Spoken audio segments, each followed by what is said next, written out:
চায়ের আসল স্বাদ শুধু MDHT+ থেকেই আসবে। মাথায় দেখো লবঙ্গ এলাচ দিয়ে ভরপুর MDHT+ মশলা। MDH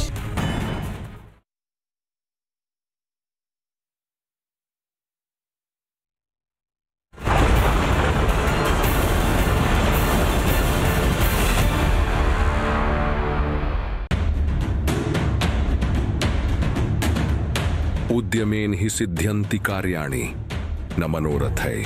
सबक विद्या ज्ञान उद्यम कर्म व्यवहार। सीमा प्रहरी के प्रशिक्षण संस्कार आत्मसात करना। उद्देश्य एक नागरिक को सैनिक बनाने की प्रक्रिया। सभी विषयों पर मजबूत पकड़, शारीरिक सौष्ठव, मजबूत तन और मन, सामरिक दक्षता, अस्त्रों और शस्त्रों के इस्तेमाल की प्रवीणता, ड्रिल, अनुशासन आत्मसात करने की यौगिक क्रिया, फील्ड क्राफ्ट, जमीन की समझ की बारीकियां, बैटल क्राफ्ट, युद्ध कौशल का ज्ञान, सीमा प्रबंधन, भारत की सीमाओं को अक्षुण्ण बनाए रखने की विद्या। परिणाम भारत की सीमाओं पर सुरक्षा की अभेद्य दीवार।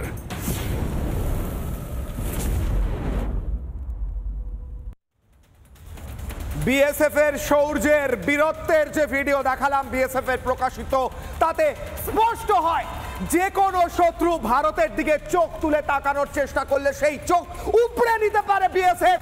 আর সেই বিএসএফ নিজেদের কন্ট্রোল করে, নিজেদেরকে নিয়ন্ত্রণ করে বারবার এই বাংলাদেশি অনুপ্রবেশকারীদের ফেরত পাঠাচ্ছে।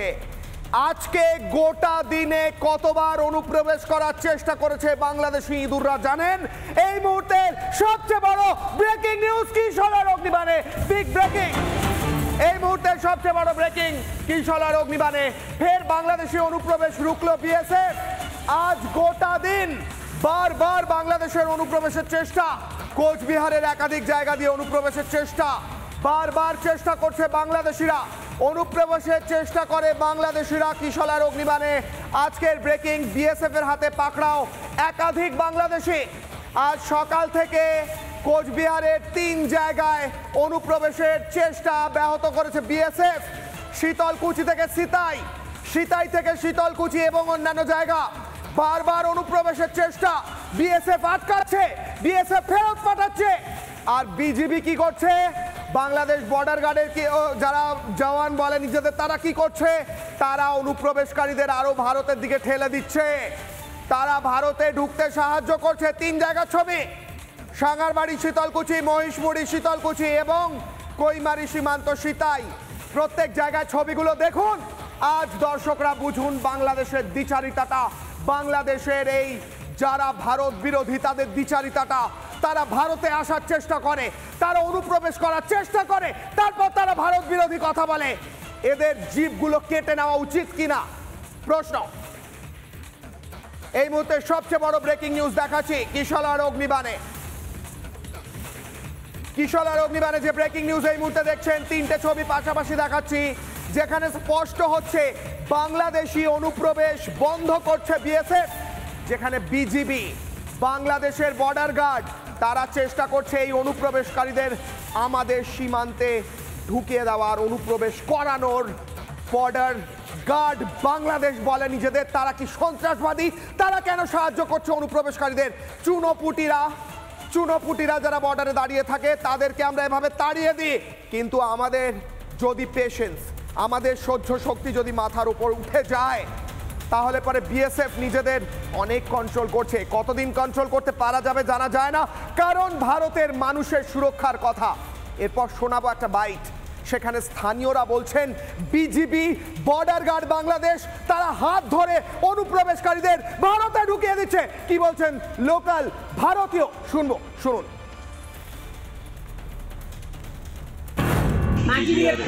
এসে বাংলাদেশের লোককে নিয়ে আসলো, নিয়ে এসে এদিকে পাঠিয়ে দিচ্ছে। তারপর আমরা সবাই আতঙ্কিত হলাম, কী ব্যাপার। তখন আমাদের বিএসএফ ছিল, বিএসএফ পরে আসলো, সাহেব টাহেব আসলো, আমাদের লোকাল লোক, বহুত লোক আসলো। কী ব্যাপার কিছু বুঝতে পারতেছি না, কী যে এখন হবে সেটা বলা মুশকিল।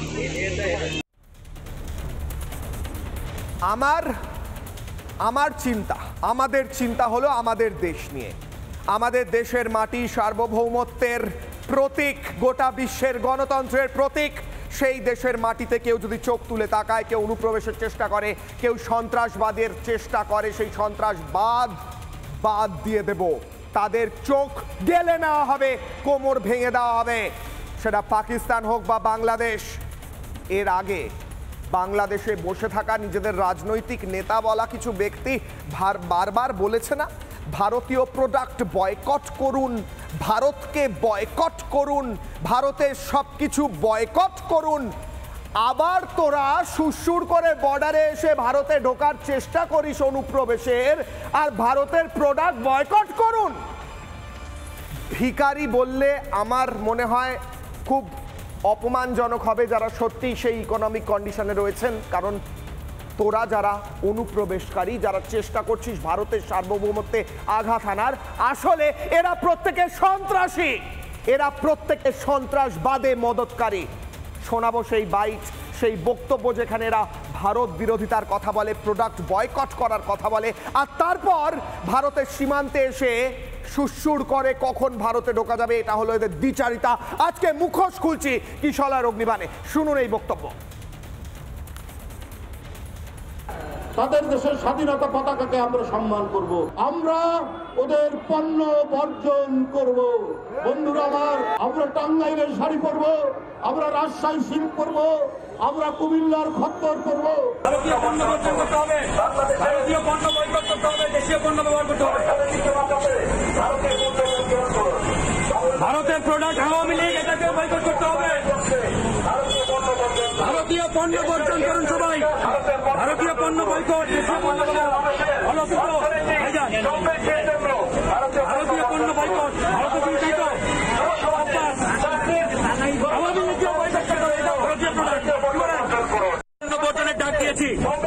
ভারতীয় পণ্য বর্জন করে দেশীয় পণ্য ব্যবহার করতে হবে, নাহলে এই দেশ স্বাধীন যে বাংলাদেশ, এই বাংলাদেশ আমরা পরিচয় দিতে পারবো না। এই দেশটাকে আজকে ভারত যেভাবে গিলে খেয়েছে অক্টোপাসের মতো, এদের পেট থেকে বেরোতে হবে। দেখুন, বাংলাদেশের সাধারণ মানুষ তারা আমাদের ভাই, তারা আমাদের বন্ধু।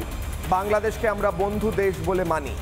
বাংলাদেশ তৈরি হয়েছে, আমরা বাংলাদেশকে সাহায্য করেছি বলে। বাংলাদেশ তৈরি হয়েছে ভারতের জন্য। বাংলাদেশের সাধারণ মানুষ যারা ভারতকে বন্ধু মনে করে, তাদেরকে ভারত বন্ধু মনে করে। কিন্তু বাংলাদেশের মধ্যে বসে থাকা কট্টরপন্থী, ভারত বিরোধী এবং যারা অনুপ্রবেশকারী, তাদেরকে ভারত বন্ধু মনে করে না। আর যাদেরকে ভারত বন্ধু মনে করে না, তাদের কি হয় সেটা পাকিস্তান রিসেন্টলি বুঝতে পেরেছে। বুঝতে পেরে তারা এখন চুপ করে, খুব চুপটি করে নিজেদের বাড়ির ভিতর ঢুকে বসে আছে, একটাও কথা বলছে না। কারণ তারা জানে ভারত রণচণ্ডী মূর্তি ধারণ করলে ভারত কি করতে পারে। আমি আবারও বলছি, বাংলাদেশকে আমরা বন্ধু দেশ মনে করি। আজকে কিশলয়ের অগ্নিবাণে আমার প্রশ্ন, আমার অগ্নিবাণ, তারপরে যাব হাই ভোল্টেজ ডিবেটে। আজকে আমার অগ্নিবাণ, কিশলয়ের অগ্নিবাণে আমার প্রশ্ন। একদিকে অনুপ্রবেশ, অন্যদিকে বিরোধিতা, নির্লজ্জ দ্বিচারিতা। বাংলাদেশের একটি পক্ষের নির্লজ্জ দ্বিচারিতা। অনুপ্রবেশও করব, ভারতে ঢোকারও চেষ্টা করব, ভারতের থেকে সাহায্যও নেব, টাকা পয়সাও চাইব, বিদ্যুৎও নেব, আবার ভারতের বিরোধিতা করব। এর কি সলিউশন? যাব, প্রশ্ন করব। আজকে কিশলয়ের অগ্নিবাণে যারা আমার সঙ্গে এই মুহূর্তে স্টুডিও উপস্থিত রয়েছেন, থাকবেন এবং যারা অনলাইনে আমার সঙ্গে রয়েছেন, তাদের প্রত্যেকের সঙ্গে পরিচয় করাবো। আমার সঙ্গে রয়েছেন কেয়া ঘোষ, বিজেপি মুখপাত্র। আমার সঙ্গে রয়েছেন সত্যজিৎ ব্যানার্জি, প্রাক্তন পুলিশ কর্তা। আমার সঙ্গে থাকছেন আয়েশা জামান শিমু, আওয়ামী লীগ নেত্রী। আমার সঙ্গে আরিফ বিল্লাহ থাকছেন, আম জনতার দল কেন্দ্রীয় দপ্তর সম্পাদক। আমার সঙ্গে থাকছেন নীলাদ্রি ব্যানার্জি, রাজনৈতিক বিশ্লেষক। আমি কেয়াদির থেকে শুরু করব, কারণ এটা খুব সিরিয়াস একটা প্রবলেম। আমি তারপর যাব বাংলাদেশের অংশে। কেয়াদি, বাংলাদেশি যারা অনুপ্রবেশ করার চেষ্টা করছে, আপনি যেহেতু সেই দলকে রিপ্রেজেন্ট করছেন যারা কেন্দ্র সরকারে রয়েছে, আমার ভয় লাগছে এই ভেবে যে এই বাংলাদেশি যারা আসছে তাদেরকে আটকে আটকে বিএসএফ পাঠাচ্ছে, ফেরত পাঠাচ্ছে। একসময় এই পেশেন্স বা এই ধৈর্যের বাঁধটা ভেঙে যাবে, তখন বিএসএফ কিছু একটা অ্যাকশন করতে বাধ্য হবে। তখন কাঁদতে কাঁদতে এদিক ওদিক গিয়ে বলবে যে এই দেখো বিএসএফ এই করে দিয়েছে, বিএসএফ অ্যাটাক করে দিয়েছে, এই সে। এটা একটা ট্র্যাপ বলে মনে হচ্ছে আমার একদিকে। এটার কি সলিউশন? আর দ্বিতীয় কথা হচ্ছে এই বাংলাদেশি অনুপ্রবেশকারীরা আমার আপনার রিসোর্সে সে কেন ভাগ বসাবে ম্যাডাম, বলুন। সবার আগে আপনাকে বলি যে আমি ধন্যবাদ জানাবো আমাদের প্রবল পরাক্রমী বিএসএফ জওয়ানদের, যারা কিনা কে দিয়ে আপনার মাইকটা হয়তো, হ্যাঁ আমি আসছি আপনার কাছে। আমি সত্যজিৎ স্যারের কাছে একবার যাচ্ছি যতক্ষণে কেয়াদি রেডি হচ্ছেন। স্যার আমার একই প্রশ্ন, এই অনুপ্রবেশ চলতে থাকবে, এর কি সলিউশন আছে?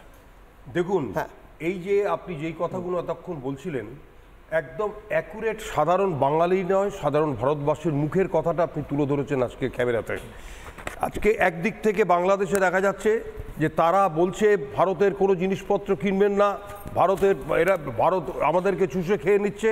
আবার একদিকে ভারতে ঢোকার জন্য আপ্রাণ চেষ্টা, এবং সার্বিকভাবে তারা কাজের বিনিময়ে কাজ করার জন্য ঢুকতে চাইছে, কিন্তু বেসিক্যালি কাজের জন্য নয়। আপনি হয়তো জানেন যে কয়েকদিন আগে যে বাংলাদেশের যারা 12,000 না কত খুন করেছিল 71-এ, সে ফাঁসির আসামি, তাদেরকে পর্যন্ত ছেড়ে দেওয়া হয়েছে। সেন্ট্রাল জেলে, বাংলাদেশের ঢাকা জেল এবং বিভিন্ন জেল, চট্টগ্রামের জেলে যেই সব সন্ত্রাসবাদী যারা ছিলেন, যারা মুক্তিযোদ্ধাদের খতম করেছে, যারা যুদ্ধের সময় সাধারণ বাংলাদেশের নাগরিককে খতম করেছে, তাদেরকে পর্যন্ত ছেড়ে দেওয়া হয়েছে। তাদেরকে একটাই বলেছে, তারা আপনারা যে কোনোভাবে পশ্চিমবঙ্গে ঢুকুন, ভারতবর্ষে ঢুকুন। অর্থাৎ তারা ভারতবর্ষে ঢোকার পর তাদের একটাই মাত্র উদ্দেশ্য ভারতবর্ষের ক্ষতি করা। আমাদের মাননীয় প্রধানমন্ত্রী যেই কথাটা বলেছেন, যে একটাই কথা, ভারতবর্ষের দিকে যদি কেউ বেকা দিকে তাকায় তার জন্য চোখ ব্যবস্থা আমরা করব। আপনারা শান্তিতে থাকুন, কিন্তু ভারতবর্ষের দিকে তাকালে তার ব্যবস্থা কিন্তু সাথে সাথে করা হবে। ওদের চিৎকার করে বলছিল না যে চিকেন নেক, সেই 22 ফুট শিলিগুড়ি করিডোর। একটা কথা বলে দিই, এই চিকেন নেক কিন্তু বাংলাদেশের দুটো চিকেন নেক আছে, একটা রংপুর, একটা চট্টগ্রামের দিকে। ওরা যদি একটা চিকেন নেকের দিকে তাকায়, আমাদের দুটো চিকেন নেক আমরা হয়তো একদিনের মধ্যে দখল করে নিতে পারবে। সুতরাং আমরা যেটা বলি, যেরকম আছে ছিল, বন্ধু দেশ হয়েছিল যতদিন ছিলই ভালো, কিন্তু এখন যেই অবস্থার মধ্যে তারা আছে, তারা বেসিক্যালি ভারত বিদ্বেষী। ইউনিট সরকারের নেতৃত্বে যেটা সরকার চলছে, সেই সরকারটা বেসিক্যালি ভারত বিদ্বেষী। তারা ভারতের ক্ষতি চায়, এবং ভারতের যে কোনোভাবে হোক তারা চীনের সাথে যোগাযোগ করে এবং পাকিস্তানের সাথে যোগাযোগ করে তারা যে কোনোভাবে হোক ভারতবর্ষের থেকে ক্ষতি করার জন্য চেষ্টা করছে। যার জন্য এই দেখবেন যে এই যে ফেন্সিং দেখানো হচ্ছে, আপনি জানেন কিশোর হয় যে 1250 কিলোমিটার জায়গা আমাদের বাংলাদেশের সাথে আছে কর্ডনিং, সেই 2250 কিলোমিটার, এই 2250 কিলোমিটারের জায়গায় এমন কিছু জায়গা আছে যেটা নদীর মোহানা, সেটাকে আমরা নামটা পরে বলছি, সেই নদীর মোহানা থেকে তারা আমাদেরকে বর্ডারটা ধরা হয়। সেইখান থেকে শুরু করে অনেক জায়গা আছে যেখান থেকে ওরা ঢুকতে পারে। এক সেকেন্ড বলে দিই, কিন্তু ঘটনা হচ্ছে যে আগে যে বন্ধুত্বপূর্ণভাবে আমরা কাটিয়েছি সেটা এখন নেই। তারা যে কোনোভাবে হোক, জলে স্থলে যে কোনোভাবে হোক, তারা চাইছে ভারতবর্ষে ঢোকা এবং ভারতবর্ষের কেন ঢুকতে চাইছে আমি এটা বুঝতে পারছি না। আমি একবার যাই, আরিফ বিল্লাহ রয়েছেন আমার সঙ্গে। আরিফ বিল্লাহ, আপনাকে রিপাবলিক বাংলায় স্বাগত। আপনি আমার ভাইয়ের মতো। আমি বারবার বলে থাকি, বাংলাদেশের সাধারণ মানুষ আমাদের শত্রু নয়, আমরা বন্ধু মনে করি। কিন্তু এই অনুপ্রবেশকারী যারা ভারতে ঢোকার চেষ্টা করে এবং বিএসএফ যাদেরকে তাড়ায়, বিজিবি আপনাদের বারবার এই অনুপ্রবেশ করতে তাদের সাহায্য করে, বাইট রয়েছে আমাদের কাছে, স্থানীয় মানুষ বলছেন, এরা কি আপনারা কি দিতে পারছেন না? কত কেজি চাল ডাল আটা লাগলে এরা আর আসবেন না? আমাকে বলুন, আমি লিখে নিচ্ছি যে কত কেজি চাল লাগবে, পাঠাতে হবে, বলুন।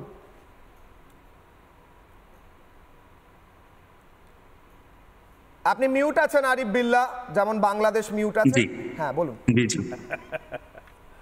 হ্যাঁ দাদা, অসংখ্য ধন্যবাদ আপনাকে। যে দেশটা নিজেরাই খেতে পারে না, সেই দেশটা আবার বাংলাদেশকে দিবে। যে দেশটা নিজেরাই খেতে পারে না তারা আবার বড় বড় কথা বলে, এটাই তো বলছি স্যার। আমি বলছি যে আপনারা অনুপ্রবেশের কেন চেষ্টা করছেন, এটা বলুন। বাংলাদেশের নাগরিকরা কেউ অনুপ্রবেশের চেষ্টা করেনি ভারতে, বরং ভারত থেকে তারা ইচ্ছাকৃতভাবে পুশিন চালাচ্ছে। সেটার প্রতিবাদ আমরা জানাচ্ছি। আপনাদের জায়গা থেকে আপনারা আপনাদের নাগরিককে বাংলাদেশের মতো একটা ছোট রাষ্ট্রে কেন পাঠাচ্ছেন? কতটুকু আপনাদের অভাবে পড়লে আপনারা বাংলাদেশে পুশিং করছেন, একটু আমাদেরকে বলবেন প্লিজ দাদা। আরে আরিফ বিল্লাহ দেখতে পাচ্ছেন না বিএসএফ কমেডিয়ান? না না, উনি কি কমেডিয়ান? কমেডি করছেন? আরে আমাদের এখানে কমেডিয়ানরা আমরা এরকম না না, সত্যি আমরা এরকম কমেডিয়ানদের রাখি আমাদের দেশে। কপিল মিশ্রা থেকে শুরু করে বিভিন্ন লোকজন আছেন, কপিল শর্মা। আরিফ বিল্লাহ আমি তথ্য দিচ্ছি আরিফ বিল্লাহ, আমি তথ্য দিচ্ছি। আজকে নদিয়াতে, আমি আসি কোচবিহারে, বিভিন্ন জায়গায় বাংলাদেশি আপনাদের নাগরিক ধরা পড়েছে, অ্যারেস্ট হয়েছে। স্যার এটা আমি এই বাচ্চাদের মতো মানে এভিডেন্স ছাড়া কথা বলবেন, আমি এভিডেন্স নিয়ে বলছি। তারা ধরা পড়েছে, তাদের কাছে ডকুমেন্ট আছে বাংলাদেশের, তারা ওপার থেকে এপারে আসার চেষ্টা করে, বিএসএফ তাদেরকে আটকায় চলে যায়। এটা একটা সলিউশন আসা উচিত। আপনি আমাকে সিরিয়াসলি বলুন আপনাদের কোন জিনিসটার অভাব হচ্ছে, আমি লিখে নিচ্ছি, সেগুলো আপনাদের পাঠানো হবে যাতে এই অনুপ্রবেশকারীদের আর ভারতে আসার না প্রয়োজন হয়। আমরা তো সবসময় আপনাদের সাহায্য করেছি, আমরা আবার সাহায্য করব, আমরা এখনও সাহায্য করছি। আপনারা আমাদের থেকে $1 বিলিয়ন বিদ্যুৎ এখনও টাকা দেননি, তাও আমরা বিদ্যুৎ দিয়ে থাকি আপনাদের, কারণ আপনারা আমাদের ছোট ভাইয়ের মতো। ছোট ভাইরা অনেক সময় টাকা পয়সা না দিতে পারলে দাদারা সাহায্য করে। আমার কথা হচ্ছে আপনাদের কোন জিনিসটা লাগবে। এই অনুপ্রবেশ চলতে পারে না স্যার, এই অনুপ্রবেশ নিয়ম নয়। আমাদের কাছে এভিডেন্স আছে, আপনাদের লোক আছে উইথ ডকুমেন্টস, যাদের আমরা ধরেছি, এখনো আছে, আজকেও ধরা পড়েছে 3 জায়গায়। আপনি বলুন এটা কেন বন্ধ হচ্ছে না? আপনার কি বলা শেষ হয়েছে দাদা? না, আপনার এভিডেন্স কোন থাকলে বা যুক্তি থাকলে বলুন, নাহলে বলুন আপনি পারবেন না, বলুন। হ্যাঁ, আমি আপনাকে বলছি, আপনার ধৈর্য লাগবে। আপনি দীর্ঘ সময় বলেছেন, আমি ধৈর্য ধরে শুনেছি। এবার আপনি আমার উত্তর শুনুন। বাংলাদেশের 27 লাখ অবৈধ ভারতীয় নাগরিক আছে, তাদেরকে নিয়ে যান। এর প্রমাণ কোথায় আছে? আপনার প্রমাণ পার্লামেন্টে দাঁড়িয়ে আপনার দেশের একজন বিধায়ক তিনি বলেছেন বাংলাদেশে পার্লামেন্টে দাঁড়িয়ে বিধায়ক বলেছেন, পার্লামেন্টে দাঁড়িয়ে বিধায়ক কথা বলেছেন। পার্লামেন্টে বিধায়ক হয় না, মাদ্রাসা থেকে পড়লে এই তো শিক্ষা হবে আপনার, আর কি জানবেন? পার্লামেন্টে সাংসদ হয়, সংসদে সাংসদ হয়। আরে আমাদের দেশটা বড় তো বুঝতে পারবেন না আপনারা। আপনাদের কাছে বিধায়ক সংসদে কোন বিধায়ক বলেছেন নাম বলুন। চোর হয় না বাটপার হয়, কোন বিধায়ক বলেছেন নাম বলুন। সেটা আমাদের জানার দরকার নাই। পার্লামেন্টে দাঁড়িয়ে আপনাদের একজন বিধায়ক নেতা বলেছেন নাম বলুন, আমাদের দেশে আছে। নাম বলুন, নাম নাম আর ডেট বলুন। আপনারা নাটক করেছেন কেন? আপনারা জোরপূর্বক ভাবে কেন আপনাদের দেশে যাদের নাম আর ডেট বলুন, কোন বিধায়ক পার্লামেন্টে দাঁড়িয়ে বলেছেন বলুন। জানেন তো মিথ্যা কথা বলছে, কেন এটাকে নিয়ে চ্যালেঞ্জ করছো ভাই কুশয়? কেন তোমার সময় নষ্ট করছো? এই আমাদের ভারতে রিপাবলিকের মতন চ্যানেলের এয়ার টাইম অনেক দামি। আরিফ বিল্লাহ একটু সঙ্গে থাকুন। আমি বলছি ভারতের মতো দেশে সুযোগ দেওয়ার চেষ্টা করি, ভারতের মতো দেশে রিপাবলিকের মতন চ্যানেলের এয়ার টাইমের দাম অনেক ভাই। তাই কমেডি কেয়াদি উত্তর দিচ্ছেন আরিফ বিল্লাহকে। কেয়াদি বলুন, আবার আসছি আরিফ বিল্লাহর কাছে। কেয়াদি বলুন। প্রথমে আপনাকে বলে রাখি কিশোরয়, আমি ধন্যবাদ জানাই আমাদের মহাপরাক্রমী বিএসএফ কে, যারা ক্রমাগত আমাদের দেশে ওই ইঁদুরের মতন আসতে থাকা এই বাংলাদেশি অনুপ্রবেশকারীগুলোকে আটকাতে সক্ষম হয়েছে। আমি ধন্যবাদ জানাই আমাদের স্বরাষ্ট্র মন্ত্রককে এবং স্বরাষ্ট্রমন্ত্রী শ্রী অমিত শাহর দপ্তরকে, যারা কিনা দেশের মধ্যে থেকে খুঁজে খুঁজে বাংলাদেশিগুলোকে তাদের পগার পার করানো হচ্ছে। আমি ধন্যবাদ জানাই সংশ্লিষ্ট ভারতীয় জনতা পার্টির শাসিত রাজ্যগুলোকে, যেই রাজ্য থেকে এত বড়, বিশেষ করে কয়েকদিন আগে আমরা দেখলাম বাংলাদেশিরা রীতিমতো একটা বিশাল কলোনি গড়ে ফেলেছিল গুজরাটে। সেখানে তাদের ওই যে থাকার জায়গাগুলো যেগুলো কিনা বেআইনি, সেগুলোকে গুঁড়িয়ে দেওয়া হয়েছে। কারণ এই দেশ আমার, যারা বলেছিল ওই কি বলবো তাকে, মানে চূড়ান্ত মৌলবাদী মোহাম্মদ ইউনুসের শাসনকালে যে বাংলা ভারত যাদের বাপের বাড়ি বাংলা ছাড়ো তাড়াতাড়ি, তাদের উল্টো বলতে চাই যে বাংলাদেশ যাদের বাড়ি ভারত ছাড়ো তাড়াতাড়ি। আচ্ছা, এইসব ফালতু কথায় আমি এই আলিফ বিল্লাহ ফিল্লাহ কী সব বললেন, যাদের কাছে পৃথিবীটাই চ্যাপ্টা, তারা জানবেন কি করে যে সংসদে বিধায়ক থাকেন না, সাংসদ থাকেন?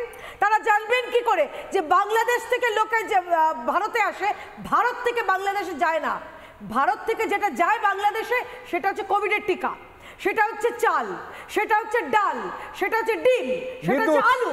অর্থাৎ বেসিক যে মানুষের, আমি আসছি পরে, মানুষের যে চাহিদা, পেট ভাত খেতে হবে, সেই ভাতের যে সরঞ্জাম সেটা যাচ্ছে ভারত থেকে। পরবর্তীকালে কি যে রুটি কাপড়া বাগান রুটিটা দিলাম, তারপরে আমাদের এখান থেকে এড যায়, যে এড দিয়ে বাড়ি তৈরি হয়। থামুন, শুনুন।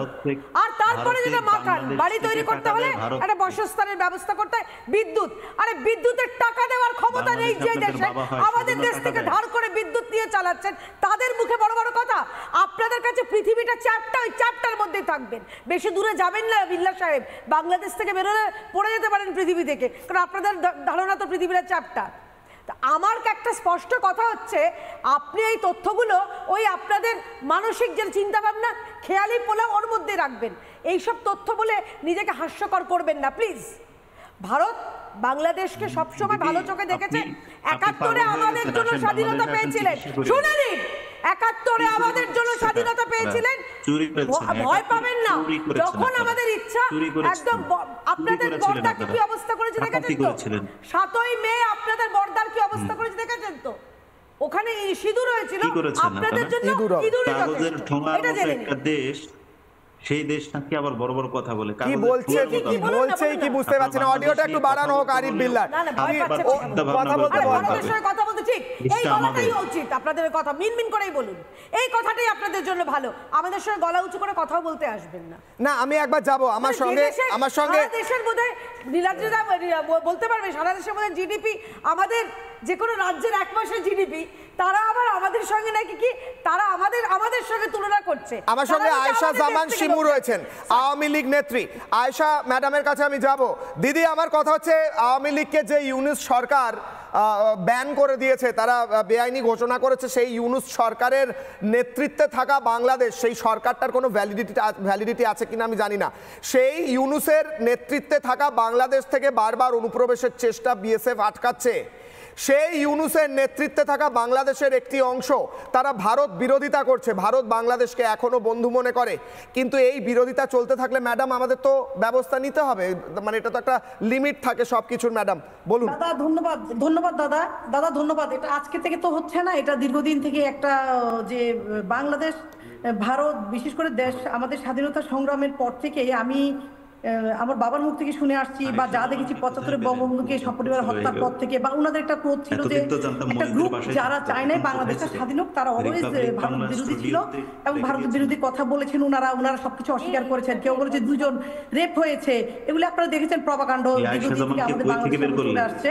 গত আওয়ামী লীগ সরকারের যখন হঠাৎ করে গজিয়ে উঠেছেন, ম্যাডামকে বলতে দিন, আয়েশা জামানকে বলতে দিন। আরিফ বিল্লাহ, আপনার কাছে আবার আসছি। এটাই তো আপনাদের ইউনূস শিখিয়েছে, জিহাদি মৌলবাদী ইউনূস তো আপনাদের এটাই শিখিয়েছে যে মহিলাদের সম্মান দিতে পারবেন না। আয়েশা জামানকে কথা বলতে দিন। আরিফ বিল্লাহ, আয়েশা জামান।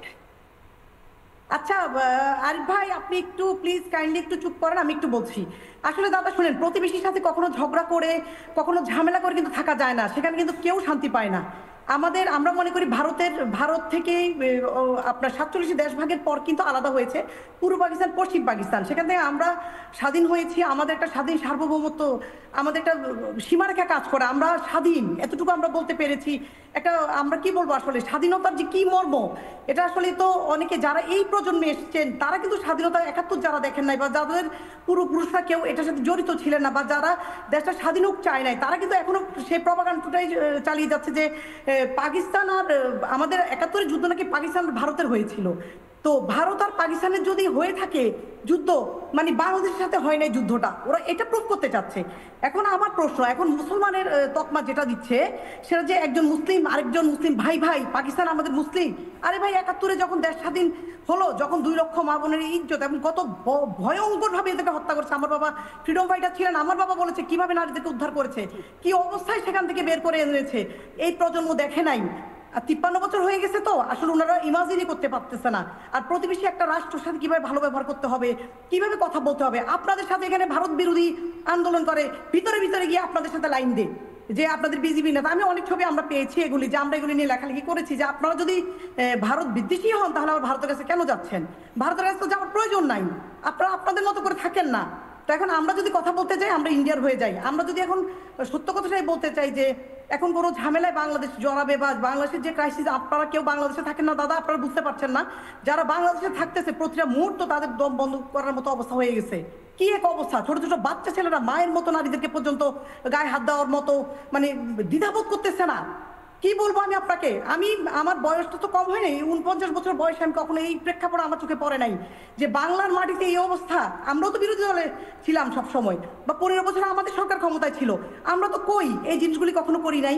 আমরা তো তাদের সাথে ভাইয়ের মতো চলেছি, বোনের মতো চলেছি। এখন নিজের ঘরেই তো ওনারা ভালো নাই। বাংলাদেশের যে বর্তমান প্রেক্ষাপট, সে প্রেক্ষাপটের উপর আবার ভারত বিদ্বেষী কথা বলে। 26 লাখ বলতেছে, আরিফ বিল্লাহ ভাই বলতেছে 27 লাখ। তো এই যে 27 লাখের কথাটা ওনারা বলতেছেন যে বিজেপি কোন নেতা, আরে ভাই বিজেপি নেতা। এখন তো কত এডিট করা, গলার টোন পুরো এডিট করা যায়, সবকিছু এডিট করা যায়। আমার কথা এটা আমরা শুনছি ফার্স্ট আসিফ নজরুল সাহেবের কাছে। আয়েশা ম্যাডাম, আমার একটা প্রশ্ন হচ্ছে, ভারতে এই অনুপ্রবেশের চেষ্টা যেটা বাড়ছে, প্রতিদিন আটকাতে হচ্ছে, প্রতিদিন অ্যারেস্ট করতে হচ্ছে, আপনার কি মনে হয় এই ইউনুসের আন্ডারে থাকা বাংলাদেশি প্রশাসন নিজের দেশের মানুষকে খেতে দিতে পারছে না বলে তাদের ভারতে পালিয়ে আসতে হচ্ছে, ভারতে অনুপ্রবেশ করার চেষ্টা করতে হচ্ছে? তারপর আমি যাব বাকিদের কাছে, দ্রুত উত্তর। আসলে দাদা আসলে জীবনের নিরাপত্তাহীনতা আসলে সবাই ভুগছে। যেমন ধরেন সেদিন আমি কিন্তু টকশোর মধ্যে আপনারা দেখেছেন যে একজন ছিল যে সে আমাকে ধমকাচ্ছিল খুব বাজেভাবে, আমি কোথায় আছি, বাংলাদেশে নাই, কোথায় আমার ঠিকানা। এই যে একটা বাজে একটা ভয়ঙ্কর একটা অবস্থা, আসলে মানুষ তো জীবন বাঁচানো ফরজ মনে করছে। এখন কয়জন এটাকে প্রতিকূলতা, এই জিনিসটাতে এখন সামলানো মুশকিল হয়ে গেছে। বাঁচার জন্যই খাদ্যের অভাব বা বাংলাদেশের যে অবস্থা দাঁড়িয়ে গেছে, আমি বুঝতে পারতেছি না ওনারা কোন প্রকার স্বর্গে বসবাস করছেন, কিভাবে ওনারা বসবাস করছেন। আসলে দাদা আমি বলবো যে আপনাদের ওখানে যদি ঢুকে আপনারা অ্যারেস্ট করে বাংলাদেশে সোজাসুজি পাঠিয়ে দিবেন, এবং বন্দি চুক্তি যেভাবে হয় চুক্তি করে কতজন গেছে, কিভাবে গেছে, এগুলি। আরেকটা বিষয় দাদা আমি বলি যে বাংলাদেশ থেকে অনেকে আপনার গুমের কথা বলে, গুমের কথা আসলে গুমের কথা না, এটা যখন আমাদের প্রেক্ষাপটগুলি চেঞ্জ হয়, অনেকে আছে সেখানে জেলে। আমি এটা নিয়ে কাজ করতে চেয়েছিলাম, কিন্তু আমার একটা বাধার কারণে আমি কাজটা করতে পারি নাই। যে বাংলাদেশ থেকে গুম, আওয়ামী লীগের আমলে কি গুম হয়েছে, আসলে গুম না, ঠিক সেই এখন যেরকম একটা ভয় পেয়ে চলে গেছে সব ওইরকম। আর গুমের তকমাটা দিচ্ছে আওয়ামী লীগের উপর। আসলে আওয়ামী লীগের কি এগুলি সময় ছিল? আয়েশা ম্যাডাম, আমি আপনার কাছে আসি, আসি, আমাকে দুটো বাইট শোনাতে হবে।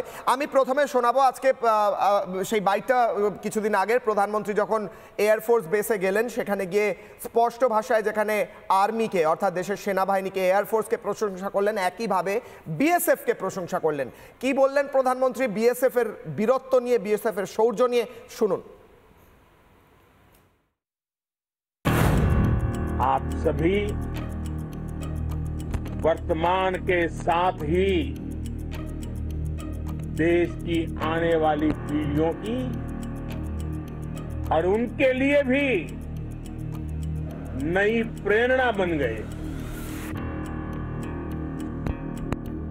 मैं वीरों की इस धरती से आज एयरफोर्स, नेवी और आर्मी के सभी जाबाजों, बीएसएफ के अपने शूरवीरों को सैल्यूट करता हूं। सेनाबाहिनी के सैल्यूट, एयरफोर्स के सैल्यूट, नेवी के सैल्यूट, बीएसएफ के सैल्यूट, समस्त প্যারামিলিটারি ফোর্সকে স্যালিউট। তারা আমাদের সুরক্ষিত রেখেছেন। এই বিএসএফ কিন্তু নিয়ন্ত্রণ দেখাচ্ছে। বিএসএফ পাকিস্তানে যা করেছে তা যদি বাংলাদেশ বর্ডারে করতো, আমি জানি না কি হতো। কারণ পাকিস্তানে বিএসএফ যেভাবে একের পর এক পোস্ট গুঁড়িয়ে দিয়েছে। রাজীব ঘাই, ডিজিএমও আর্মির, তিনি কি বললেন বিএসএফকে নিয়ে যে সময় প্রেস কনফারেন্স করেছিলেন, দ্রুত একবার শুনুন। हमारी एयरफील्ड्स हर प्रकार से ऑपरेशनल हैं। यही नहीं, पाकिस्तान के ड्रोन्स और वेपनाइज्ड यूएवीज से की गई हमलावर कोशिशें भी इस ग्रिड के कारण नाकाम हुई, और जो बचे कुचे ड्रोन्स थे उन्हें हमारे शोल्डर फायर्ड हथियारों से मार गिराया गया। मैं यहां पर अपनी बॉर्डर सिक्योरिटी फोर्स की भी सराहना करना चाहता हूं। उनके डायरेक्टर जनरल साहब से लेकर बॉर्डर पर तैनात बीओपी पर पहरा देने वाले आखिरी जवान भी हमारे इस अभियान में बढ़ चढ़कर शामिल हुए। আমি নীলাদ্রিদার কাছে যাওয়ার আগে আমি একবার দ্রুত আরিফ বিল্লার কাছে আরও একবার যাব। আমি আরিফ বিল্লাকে আনইন্টারাপ্টেড বলতে দেব, আমি কোনোভাবে আটকাবো না যদি আরিফ বিল্লা তথ্যের ওপর ভিত্তি করে কথা বলেন। যদি আরিফ বিল্লাহ মিথ্যে কথা না বলেন, আরিফ বিল্লাহ এটার একটা সলিউশন আমাদের খুঁজতে হবে, আপনাদের আমাদের সবাইকে মিলে অনুপ্রবেশ আটকাতে হবে। বাংলাদেশের কি প্রয়োজন, কোন কারণে অনুপ্রবেশ করতে বাংলাদেশিরা বাধ্য হচ্ছেন, আপনি আর আমি একসঙ্গে আলোচনা করে চলুন এটার একটা সলিউশন করি, যাতে আপনাদের দেশের মানুষ আপনাদের দেশেই থাকতে পারে, এইভাবে অনুপ্রবেশ করে ভারতে আসার চেষ্টা না করতে হয় ইঁদুরের মতো। বলুন আরিফ বিল্লাহ, আপনার কি মনে হয়, কি প্রয়োজন আপনাদের, আমরা সেটা সলভ করার চেষ্টা করব। আপনারা ছোট ভাইয়ের মতো থাকুন, বেদবি করবেন না। বড় ভাইরা যেটা সিদ্ধান্ত নিয়েছে সেটা ভারত বাংলাদেশের ছোট ভাই, এই জন্য এদের কথা বলতে দিন না। আরে নরমাল কথা বলুন না, যুক্তি দিয়ে কথা বলুন না, সলিউশনের কথা বলুন না। আপনাকে কি আমি কোনোভাবে অপমান করছি? আপনাকে আমি সলিউশন বলছি। আমরা ভাই না, আমরা বাবা, জেনে নিন আমরা বাবা, আমাদের থেকে তৈরি হয়েছেন আপনারা ভাই বলছেন, লজ্জা করে না? আসুন না সলিউশনের কথা বলি। ওই যাদের কোমর ভেঙে গেছে তারা শিগগিরই এই বেশি বাদরামো করলে আপনাদের এক অবস্থা হবে, জেনে নিন। কিভাবে আপনাদেরকে পেটালো, পিটাইয়া পাশার ছাল তুলে ফেলছে আপনাদের জওয়ানদেরকে, দেখেছেন? বাংলাদেশ থেকে নিয়ে শুনুন, আপনাকে আমি সুযোগ দিলাম আরিফ বিল্লাহ, এক সেকেন্ড, আরিফ বিল্লাহকে আমি সুযোগ দিলাম, সলিউশন করার সুযোগ দিলাম, এরা শত্রুতা করবে, পালাবে, শত্রুতা করবে। আসলে ওনাকে তথ্য দিই, জানেন না উনি চাঁদে মানুষ গেছেন, কিন্তু আপনি কোথায় আছেন? পৃথিবীটা চ্যাপ্টার নেই, চাঁদে মানুষ চলে গেছে, এগুলো জানুন, এই সায়েন্টিফিক তথ্যগুলো জানুন, তারপরে কে কার বড়, কে কার বাবা, কে কার ছেলে, কে কার ভাই। ওকে আমি সলিউশনের কথা বলছি, ওকে আমি বলছি আমরা আলোচনা করি সলিউশনে, চলে আসে ভারতে, ওকে বলছে আসুন আমরা আলোচনা করি, আর ও বলছে কে কার বাবা, কে কার ভাই। যাদের বাবা নতুন বাবা পাকিস্তান হয়েছে তারা আবার বড় বড় কথা বলে, কারণ এদের বেসিক সেন্স নেই, কারণ এদের লজিক্যাল ভাবনার বুদ্ধি নেই। এরা আলোচনা করে একটা ভদ্র লোকের মতো টেবিলে বসে আলোচনা করতে পারে না, কোন রকম বেসিক সিভিক সেন্স নেই, কোন রকম শিক্ষা নেই, কোন রকম স্বাস্থ্য শিক্ষা, কোন বেসিক ফ্যাসিলিটি নেই। আমি নীলাদ্রিদার কাছে যাব, আরিফ বিল্লাহকে আমি অনেকবার সুযোগ দিলাম, দুর্নীতিগ্রস্ত ইউনিস যা শেখাচ্ছে সেগুলোই। আমি বলছি আরিফ বিল্লাহর মতো যারা রয়েছে, আমরা বাংলাদেশকে তো বারবার বন্ধু বলেছি, আমরা বাংলাদেশের মানুষকে, যেমন এই আয়েশা জামান কথা বলছিলেন, ওনাকে আমরা দেখুন কথাটা কত লজিক্যালি বললেন, তিনি যুক্তি দিলেন, তথ্য দিলেন। আরিফ বিল্লাহর কাছে আমি যতবার যাচ্ছি, এবং আরিফ বিল্লাহর মতো একটা বড় সেকশন অফ লোক আছে বাংলাদেশের মধ্যে বসে থাকা, তাদের কাছে গেলাম, আমি বললাম আসুন আমরা আলোচনা করি, আমরা বলি যে কিভাবে এই প্রবলেমটা সলিউশন করা যায়। উনি বলতে লাগলেন একটা দেশ ভাই, একটা দেশ যে দাদা, কিভাবে, মানে কথা বলার কোনো ছিরি ছাদ, লজিক, ভাবনা, চিন্তা কিচ্ছু নেই, শুধু ভারত বিরোধিতা আছে। এদের কি সলিউশন? না কিশোরদয়, আপনি একটু আমার দাড়িওয়ালা ভাই যে আছে বাংলাদেশের, তার প্রতি সহানুভূতিশীল হন। মোহাম্মদ ইউনূসের গদি টলমল, একেবারে চোরাবালিতে ডুবে গেছে, তার বাংলাদেশে থাকার তো সময়ই নেই, তিনি পৃথিবীতে থাকবেন কিনা তার ঠিক নেই। তা আরিফ বিল্লাহ মানে তাদের যে অনুচররা ছিলেন, এজেন্টরা ছিলেন, ডিপ স্টেটের এজেন্ট, এরা তো কেউ নির্বাচিত নন। বাংলাদেশে নির্বাচন হলে এরা অবস্থা কি হবে এরা নিশ্চয়ই ভালো করে জানেন বলেই এরা আওয়ামী লীগকে নির্বাচনের আগে ব্যান করে দিয়েছেন। আওয়ামী লীগ জিতে যেতে পারে, এরা আওয়ামী লীগের মোকাবিলা করতে পারবে না, তাই ব্যান করে দিয়েছেন। এখন মুশকিল হয়ে গেছে, বিএনপিও নির্বাচন চাইছে, আর বিএনপির মোকাবিলা করতে আমার দাড়িওয়ালা ভাইরা অত মানে স্বচ্ছন্দ নন, তারা ভয় পাচ্ছেন, প্রাণ ভয়, হিতাহিত শূন্য হয়ে গেছেন। আপনি তাদের বক্তব্য রাখতে দিচ্ছেন, তারা বক্তব্য রাখবেন, কোথায় পালাবেন ঠিক করুন না ভাই, ঠিক করেছেন কোথায় পালাবেন, পাকিস্তানে যাবেন, ভারতে যাবেন, না চীনে যাবেন, ঠিক করেছি নাকি চাঁদে যাবেন, একটু ঠিক করে নিন। আর অনুপ্রবেশটা, পাকিস্তানে গেলে তো বাথরুম পরিষ্কার করতে বলবে, সৌদি আরবিয়াতে গিয়ে বাথরুম পরিষ্কার করে,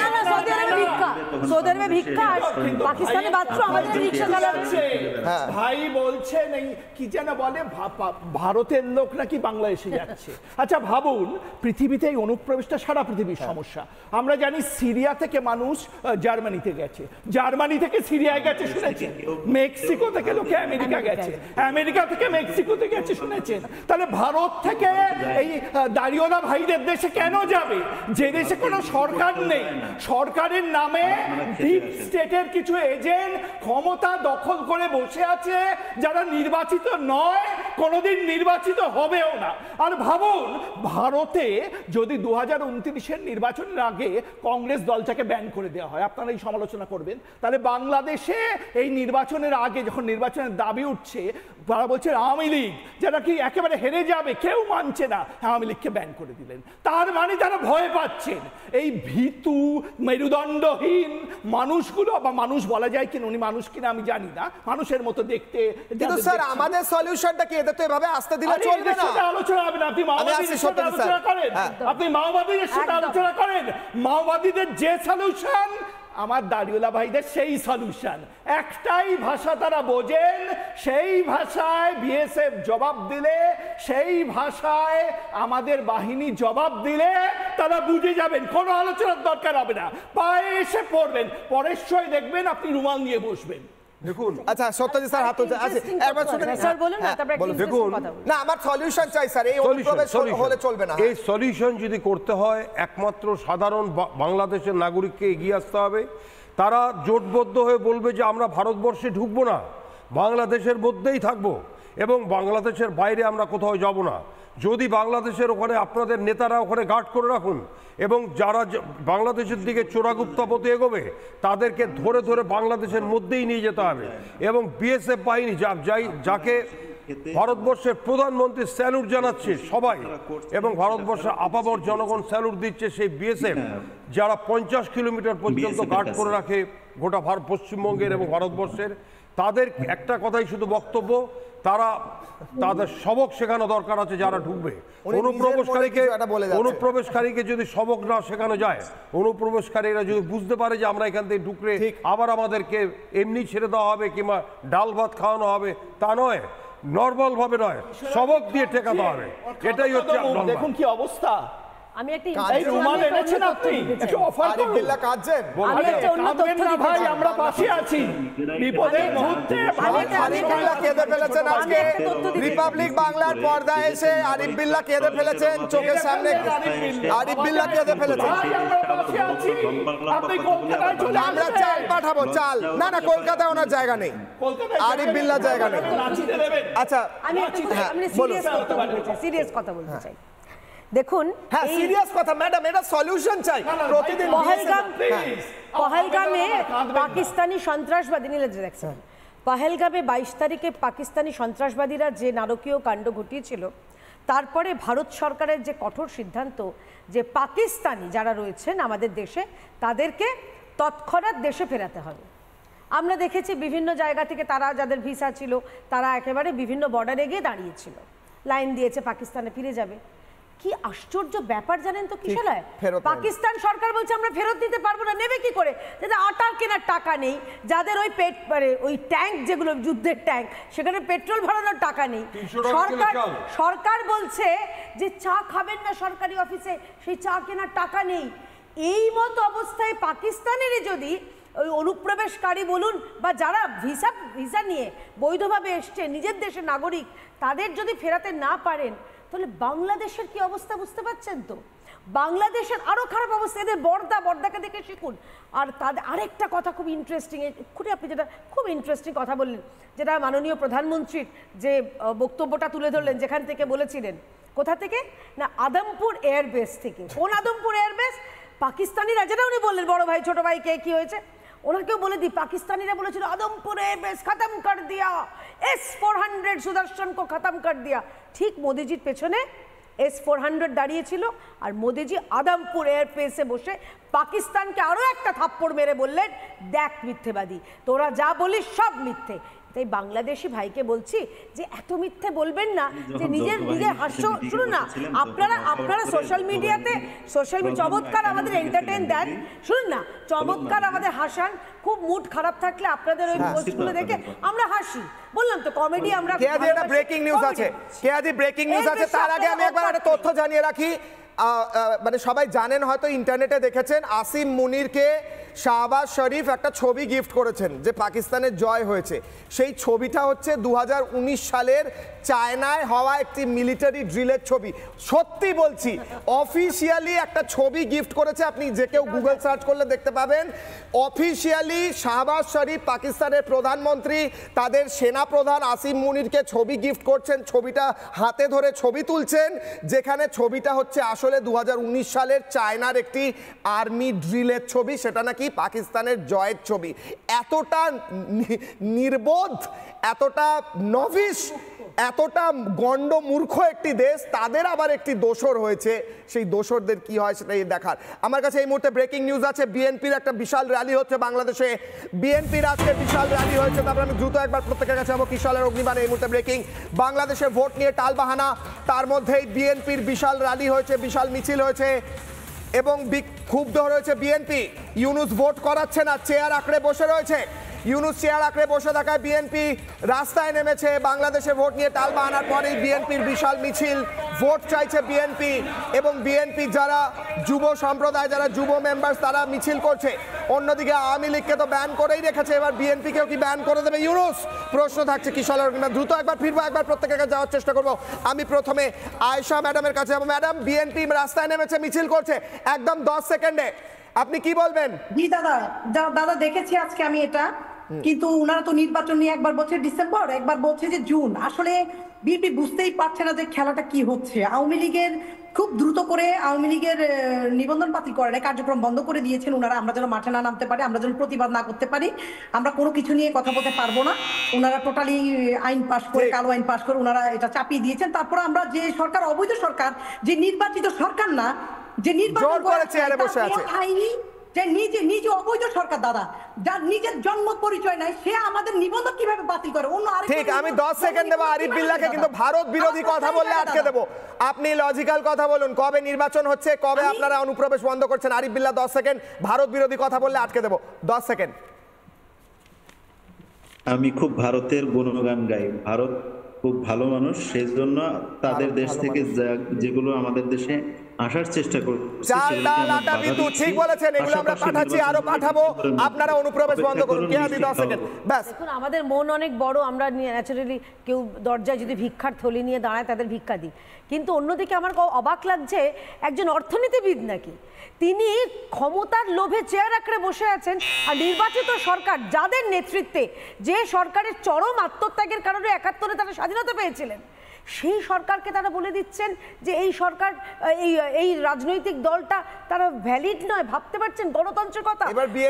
আমি অনুরোধ করব নোবেল কমিটিকে, এই ইউনেসের কাছ থেকে নোবেলটা ফেরত নিয়ে অনুপ্রবেশ বন্ধ করতে হবে। Madam Satyajit sir 10 second.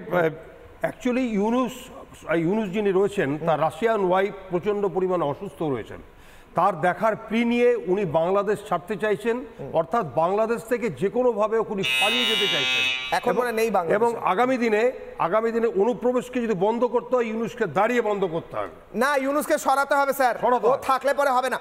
Niladri বাবু একদম 10 সেকেন্ড। আলোচনা কিশোলায় হতে পারে শুধুমাত্র নির্বাচিত সরকারের সাথে। নির্বাচনে বিএনপি, জামাতে ইসলামী এবং আওয়ামী লীগ প্রতিদ্বন্দ্বিতা করুন, দাড়িওয়ালা ভাইরাও থাকতে পারেন। যে জিতবে সে সরকারে বসুক, তার সাথে আলোচনা হয়ে আমরা অনুপ্রবেশ বন্ধের চেষ্টা করতে পারি। আমার একটাই প্রবলেম, বাংলাদেশের ভেতর যা হচ্ছে, ওরা যা করছে করুক, দুটো জিনিস বন্ধ করতে হবে, অনুপ্রবেশ বন্ধ করতে হবে এবং যারা সরকার বিরোধী তাদের বিরুদ্ধে অত্যাচার বন্ধ করতে হবে, হিন্দুদের বিরুদ্ধে অত্যাচার বন্ধ করতে হবে। এরা বাড়ছে, ইউনূসের বিরোধী কারা, তাদের অত্যাচার করো, হিন্দু কারা, তাদের অত্যাচার করো, আওয়ামী লীগ কারা, তাদের অত্যাচার করো। বাংলাদেশের ভেতর এটা হচ্ছে, আর বাংলাদেশের বাইরে কি হচ্ছে, তারা ভারতে অনুপ্রবেশ করছে। একদিকে তারা টেররিস্ট সন্ত্রাসবাদী পাঠাচ্ছে, আরেকদিকে ভারতে অনুপ্রবেশ করে ভারতের রিসোর্স, আমার আপনার যে জিনিসের ওপর অধিকার, সেগুলোয় ভাগ বাটোয়ারা বসানোর চেষ্টা করছে। এগুলো যদি বাংলাদেশ না বন্ধ করে, অপারেশন সিঁদুর হয়েছে, অনেকে বলছে অপারেশন ইঁদুর হবে, যাই হোক আমি জানি না কোন অপারেশন হবে, কিন্তু যদি বিএসএফ এর সহ্যের সীমা ছাড়িয়ে যায়, ভারতের সহ্যের সীমা ছাড়িয়ে যায়, বাংলাদেশ থাকবে তো? প্রশ্ন থাকছে, কারণ অনুপ্রবেশ হলে ভারতের ক্ষতি ভারতবাসী এবং ভারতের প্রশাসন তথা ভারতের সেনাবাহিনী এবং বিএসএফ মেনে নেবে না। কিশোলার অগ্নিবাণ দেখছিলেন এতক্ষণ, ছোট্ট বিরতির পর ফিরছি, দেখতে থাকুন রিপাবলিক বাংলা। জয় হিন্দ।